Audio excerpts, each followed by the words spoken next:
इत्तकुल्लाह, अल्लाह से डर जाओ। अब अल्लाह से डरने का क्या माना है? हम डरते तो बहुत सारी चीज़ों से हैं।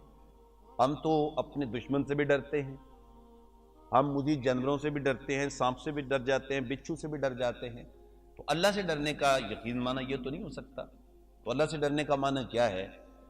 तो ये बात ज़हन रखें कि अल्लाह जल्ला शानू से डरने और दीगर चीज़ों में डरने का फ़र्क ये है कि जब हम अपने दुश्मन से डरते हैं तो उससे नफ़रत करते हैं, और जब अल्लाह से डरते हैं तो अल्लाह से प्यार करते हैं। जब अपने दुश्मन से डरते हैं तो दुश्मन से दूर भागते हैं, और जब अल्लाह से डरते हैं तो अल्लाह ताला के करीब आ जाते हैं। यानी अल्लाह जल्ला शानू से डरने का माना यह है कि अल्लाह की नाराज़गी से डरा जाए, अल्लाह जल्ला शानू के गज़ब से डरा जाए, उसके अजाब से डरा जाए। अल्लाह से डरने का ये माना है। उसकी मैं एक छोटी सी मिसाल भी दिया करता हूँ। जैसे कि हम किसी अहम काम में मौजूद हों, कोई पेपर की तैयारी कर रहे हैं, कोई अहम मीटिंग है, कोई बहुत लोग आए हुए हैं, उनके दरमियान हम घर के अंदर मौजूद हैं। अचानक माँ दरवाजे पे आवाज़ देती है और बुलाती है कि बेटा इधर आओ। तो क्या हम अहम से अहम काम छोड़ के माँ की बात सुनने के लिए चले जाएंगे कि नहीं चले जाएंगे? बाप बुलाएगा तो हम अहम से अहम काम छोड़ के भी बाप की जन्म जाएंगे कि नहीं जाएंगे? जरूर जाएंगे। क्यों? इसलिए कि हम इस बात से डरते हैं कि माँ के एहसानात बहुत ज़्यादा है, बाप के एहसानात बहुत ज़्यादा हैं। जब मैं खा नहीं सकता था तो मेरे माँ बाप मुझे खिलाते थे, जब मैं पी नहीं सकता था वो मुझे पिलाते थे, जब मैं पहन नहीं सकता था वो मुझे पहनाते थे, जब मैं चल नहीं सकता था वो मुझे चलाते थे। मेरा बाप जो है वो गरीब आदमी था, वो साइकिल की काठी पे बिठा के मुझे स्कूल ले जाया करता था, और माँ जो है वो घर के किसी के बर्तन मांज के मेरी फीस के पैसे जो वो इकट्ठे किया करती थी। आज मैं अफसर हूँ, आज मैं इतने बड़े मकाम पे पहुँच गया हूँ, आज मैं जाता हूँ तो लोग मुझे सैल्यूट करते हैं, आज लोग मुझे इज्जत देते हैं, तकरीम देते हैं। तो ये सब कुछ तो मेरे माँ बाप की वजह से है।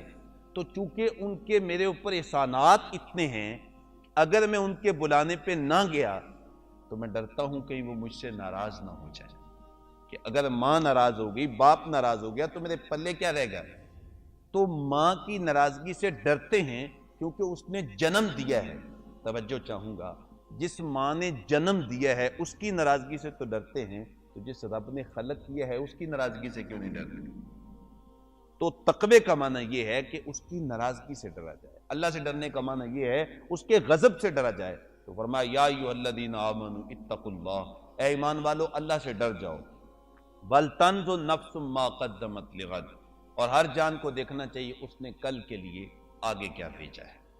तकवा के बारे में उलमा ने कई मानी बयान किए हैं, और इसके ऊपर गुफ्तगू बहुत लंबी है कि नेकी करने के बाद इंसान को धड़का लगा रहे, पता नहीं मेरी नेकी कबूल हुई है कि नहीं। इसका नाम भी तकवा है। हज़रत सैयदना अमीरुल मोमिनीन सैयदना फारूक आज़म रज़ी अल्लाह ताला अन्हु ईद के दिन बैठे रो रहे हैं। लोगों ने कहा हजरत आज तो ईद का दिन है, आज तो खुशी मनाने का दिन है, तो आप रो रहे हैं? फरमाया हाज़ा यौमुल ईद व यौमुल वईद। फरमाने लगे आज का दिन ईद का भी दिन है और आज का दिन वईद का भी दिन। ईद तो उनकी है जिनके रोजे और नमाजें अल्लाह ने कबूल कर ली हैं, और वईद उनकी है कि जिनके रोजे कबूल नहीं हुए। तो मैंने रोजे तो रखे हैं, लेकिन मैं डरता हूं पता नहीं मेरे रोजे कबूल भी हुए हैं कि नहीं हुए, इस वजह से मैं डर रहा हूं। आजकल हम 4 नमाजें पढ़ लें तो हमें तो बेनमाजी हकीर नजर आने लग जाते हैं। हम जो है वो पता नहीं समझते हैं कि हम क्या बन गए हैं।